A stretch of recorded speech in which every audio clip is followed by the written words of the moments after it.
Hello and welcome back to Sprite Guard Plays Umihara Kawase.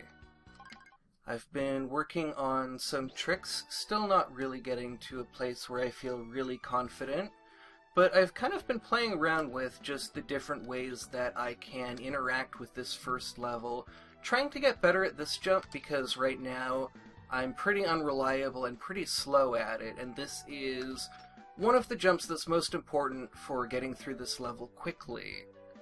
And so the fact that I take just about as long on this route, or longer than I do going the other way, means that I'm not really using this this route in a really effective way.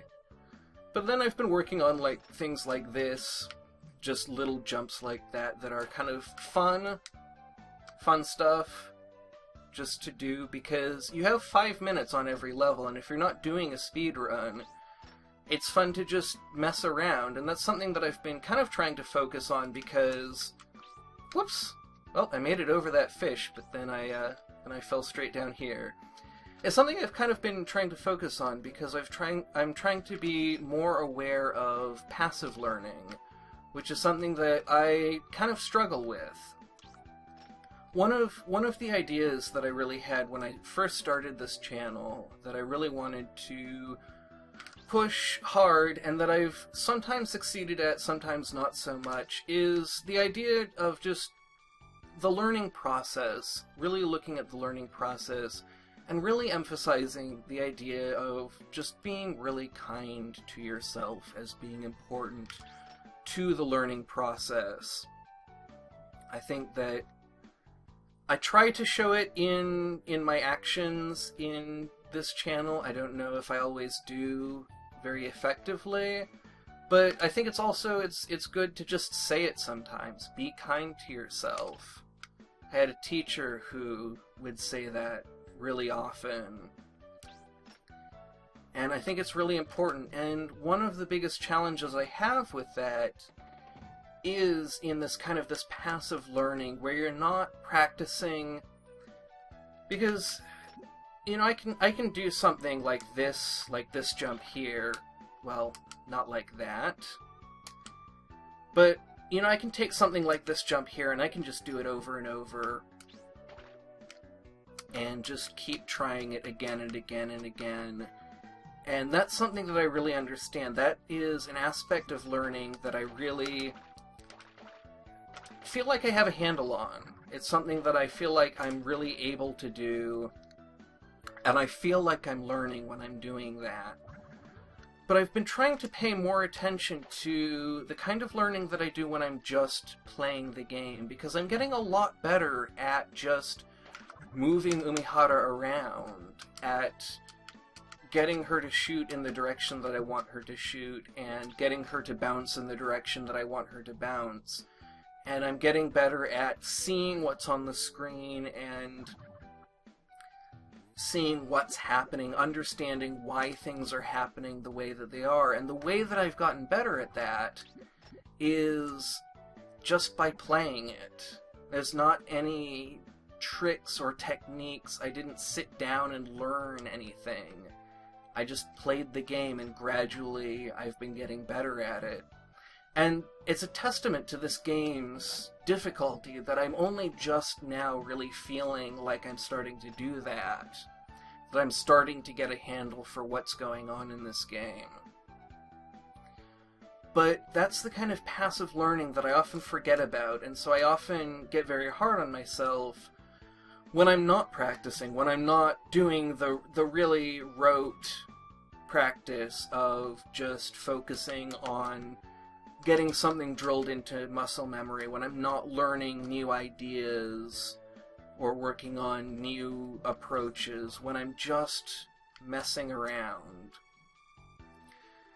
And it's very easy to discount that because it's so hard to see that you're actually accomplishing anything. The gains are so small and so slow that it can often feel like there aren't any gains at all. But in the aggregate, over many, many playthroughs, there's a familiarity that just comes with not practicing.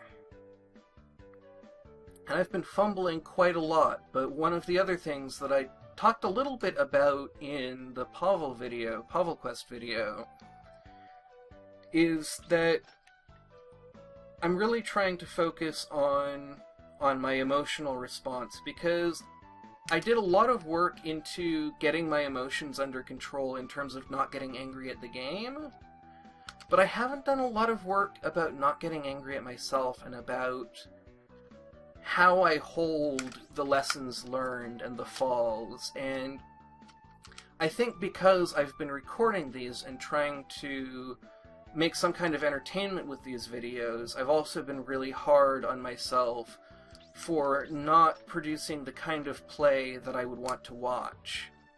Which I should really be careful about, because I think one of the things that I talked about in one of my Zenith videos that really impressed me when I was watching someone play was that I went from watching the Binding of Isaac Racing League, which is like the best in the world at Binding of Isaac. I went from that to watching this teenager play who didn't really have a handle on the game and couldn't make it past the 3rd level, and I found that like just as entertaining. And I found that just as enjoyable, and I have to keep reminding myself of that, because it's very easy to get down on myself when I'm having a run like this one, where I'm stuck on a level that I don't always get stuck on, and when there's so much more in the game that I would like to be showing you. And so, I'll say it again. And I say it as much for my benefit as for yours. Probably more for my benefit than for yours. Be kind to yourself. Even when you shoot things in completely the wrong direction. And so, the work on overcoming my disappointment and just accepting that I am where I am and I'm doing what I'm doing. And maybe getting back to the place where I can laugh at it, because that was something else that I really wanted from this channel and wasn't really able to do, haven't been able to do as well as I would like. And that's something that I need to continue working on, and that's something that I need to continue passively learning on by doing these videos. Is I want to continue to laugh at my failures, because I think that that is the best response when things go wrong. Is none of this is real. There are no stakes. All it is something to play with. It's a toy. And I find that such a wonderful idea, and yet I find it so easy to forget. But I remember somebody telling, and I don't know if this is actually accurate, I don't know how accurate this was, I remember somebody telling me that the original meaning of catharsis was that you would feel all of these dramatic emotions in a play. You would watch a tragic play and you would feel all of the hurt and the difficulty of the characters, and then the play would end and you would realize none of it was real, and that was the moment of catharsis, and that was the payoff moment of a tragedy, is when it ends and you realize none of it is real. And I don't know how accurate that is. I don't like tragedies very much. I tend not to enjoy them, and I tend not to have quite that reaction to them. Oh, no. Didn't time that quite right. Gonna have to wait for them to sync up again. And that was not quite as in sync as I would like, and I'm not gonna make it up. So, I don't like tragedy all that much, but there we go. But I think that I get something similar from games, and from watching speedruns, and from playing games, but I try to keep it at present in my mind as much as I can, because I don't like tragedy. That was very frightening. But that's the kind of thing where I think it is good to be swept up in the emotion, and then to realize whichever way it goes, that none of it is real. And so I try to keep that in mind as I'm playing, but I also think sometimes maybe it's better, as I talked about in the Puzzle Quest video, maybe sometimes it's better to get swept up a little bit, and then to have that moment of catharsis, you could call it, when you realize that you're sitting in your rather cozy bedroom and playing your favorite game. And so I think that I find actually in games, and I think that this kind of connects to this idea of the joy of gaming, is I think that a lot of what people get from drama I get from games. And I'm not saying that they're equivalent. I don't know what the best writing in games is.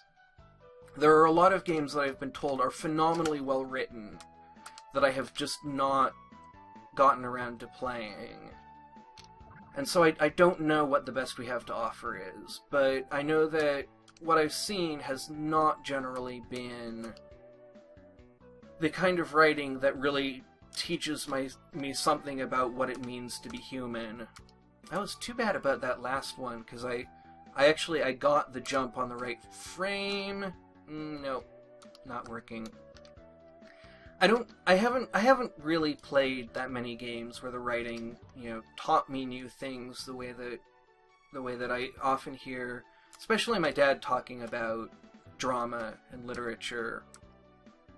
I don't think I get that from games. I tend to play games without stories.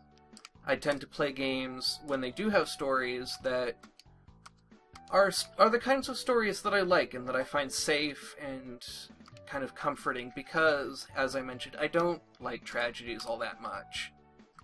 And so I don't really have much attraction to a lot of the best writing that we have to offer. And I don't know if that exists in games. I've been told it does, I've been told it doesn't, but I think I have kind of drifted from the point, which is that I don't think I get everything that drama provides from games, but I think that there's this key thing that I get from games, and that is that sense of, I guess it really ties into the emotional pageantry thing that I've been talking about. I only have one shot at this. Yes! I did it! I was sure the episode was going to end there. And I made it on my first try. I was actually, the Ocarina of Time, as I'm making this, the Ocarina of Time world record was set, again, broken by a different runner than it had been the last two times.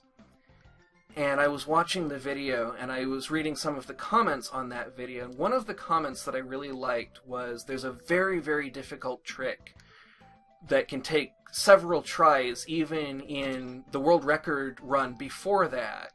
It took several tries to get this trick called the Instaclip. And in the current record, he gets it on his first try, and he just shouts. And the comment was, I want a compilation of people's first try Instaclip reactions. And I've read that comment, and I was like, yes, this is why I love speedrunning. This is what I love about really challenging games, is that wonderful emotional pageantry. Alright, so there's the first step. Oh, and I went and I messed it up a little bit. So now I actually have to do this over again. So I want to stop moving. I want to position myself where I can swing like this and then go up, but that went diagonally, and that went through the gap, and that is the end. So I had a lot of fun with this episode. I think it went some interesting places. I would love to hear your thoughts. Thank you very much for watching, and have a great rest of your day.